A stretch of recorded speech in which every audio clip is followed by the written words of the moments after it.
Mapagpalang araw po sa lahat ng ating mga manunood.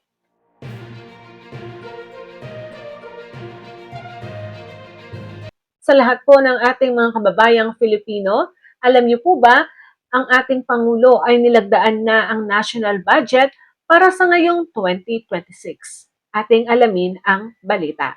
Nilagdaan ni Pangulong Ferdinand Marcos Jr. ang 6.793 trilyon pambansang budget para sa taong 2026.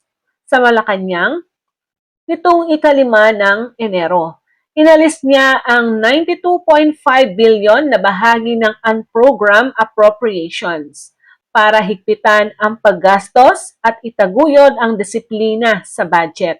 Ayon sa kanya, ito ay hindi dapat itinuturing na blank check. Ang budget ay nakataon sa mga prioridad tulad ng reforma sa edukasyon, kalusugan, seguridad sa pagkain, social safety nets, at paglikha ng trabaho at umaayon sa mga pangmatagalang plano ng bansa.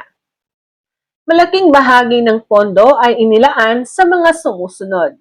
Para sa edukasyon ay 1.345 trilyon, kalusugan 448.125 billion, agrikultura 297.102 billion, at para naman sa serbisyong panlipunan 270.189 billion.